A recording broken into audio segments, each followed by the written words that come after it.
perpopulem ini bahwa kita sebagai pencari kebenaran atau kita dalam melihat sebuah fenomena hukum, jangan sampai kemudian kita mendasarkan kebenaran atau perspektif kebenaran kita itu hanya didasarkan pada pendapat yang paling banyak.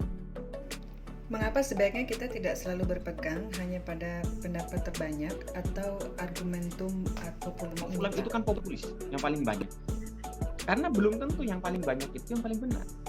Bisa jadi dengan kondisi yang saat ini yang terjadi adalah itu yang disebut dengan, mohon maaf, tirani mayoritas. Ya kan? Apa itu tirani mayoritas? Sebuah perspektif yang mengatakan mereka yang mayoritas selalu minta didahulukan. Tapi kalau kemudian mayoritas itu malah membelokkan kebenaran, maka kalau kita sebagai orang hukum yang pernah belajar filsafat, yang mana filsafat itu tujuannya adalah mencari kebenaran yang hakiki, termasuk dalam bidang hukum, kemudian kita terperangkap sama jebakan logika falasi yang pertama, yaitu argumentum et populem, maka yang terjadi pada saat itulah kita sudah bersikap tidak adil. Argumentum et baculum, yang artinya adalah kita tetap harus berhati-hati, kita tetap harus kritis terhadap sebuah kebenaran yang itu dikeluarkan oleh otoritas yang tinggi. Ya, otoritas yang tinggi macam-macam, bisa pemerintah, ya kan, bisa orang yang itu menguasai kita dan sebagainya. Tetap diminta untuk kritis terhadap setiap kebenaran yang disampaikan oleh pihak yang otoritatif. Yang oleh Dan Brown itu disebut sebagai Illuminati misalnya, karena kaum Illuminati itu mereka punya prinsip Illuminata et Illuminatrix katanya. Mereka mengatakan bahwa kamu harus tercerahkan dulu, baru bisa mencerahkan orang lain. Yang dilakukan oleh Galileo Galilei, yang dilakukan oleh Michelangelo, yang dilakukan oleh Da Vinci pada waktu itu adalah menggugat kebenaran manipulatif yang dikeluarkan oleh otoritas yang otoritatif. Nah, prinsip logika falasi yang harus kita hati-hati berikutnya adalah itu, argumentum et baculum. Jangan sampai kita mudah untuk menerima sebuah kebenaran yang itu disampaikan oleh sebuah lembaga yang otoritatif. Apa itu argumentum verecundiam? Jangan sekali-kali mudah terjebak pada sebuah kebenaran yang hanya didasarkan pada pendapat seorang yang dikatakan ahli. Ini bukan maksudnya adalah kita itu mengesampingkan pendapat ahli, bukan. Kita diminta untuk tidak cepat berpuas diri. Kita tetap diminta untuk menguji kebenaran itu. Karena argumentum et verecundiam bahwa kebenaran yang didasarkan pada pendapat seorang ahli itu tetap manusia. Bisa jadi dia melakukan kesalahan dalam analisisnya.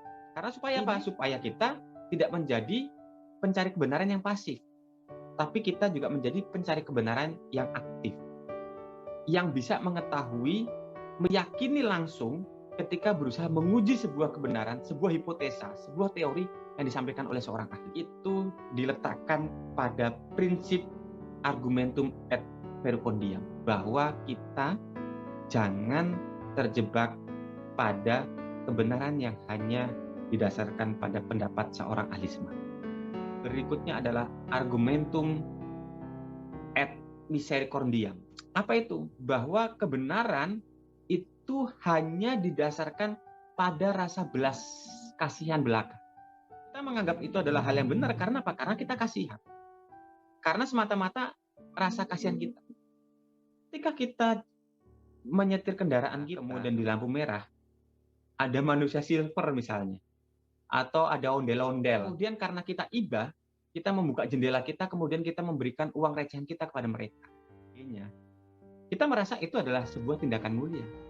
Tapi kalau teman-teman disandingkan dengan perda yang mengatakan kita tidak boleh memberi gepeng, gelandangan, dan pengemis, dan juga pengasong yang ada di lampu merah, berarti kan sebenarnya kita melakukan kejahatan, minimal kita melakukan pelanggaran. Atas apa? Secara hukum positif itu legal, ya kan, berlaku mengikat untuk kita semua. Tapi karena argumentum et misericordiam, kita kemudian mengatakan bahwa itu adalah perbuatan yang bisa dianggap benar. Kalau teman-teman lihat kan, di beberapa negara di Eropa itu dewi keadilannya matanya ditutup, ya kan? Karena apa? Karena supaya mereka terlepas dari argumentum et misericordiam. Mereka tidak mau kemudian rasa belas kasihan itu muncul sehingga mempengaruhi dalam pengambilan keputusan di pengadilan. Karena apa? Kalau teman-teman lihat, kebanyakan dari mereka kan positivistik ya, bahwa hukum itu ya black or white, gitu kan, guilty or not guilty. Bagi seluruh para penganut pada positivistik, ya mereka menganggap bahwa ya rule is rule, ya kan, ya peraturannya bagaimana, silakan diterapkan.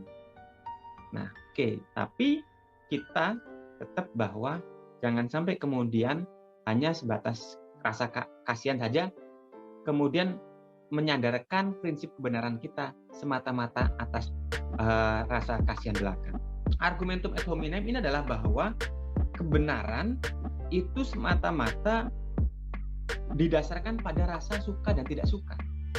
Ini kita harus menghindar dari kebenaran yang hanya didasarkan like and dislike mata.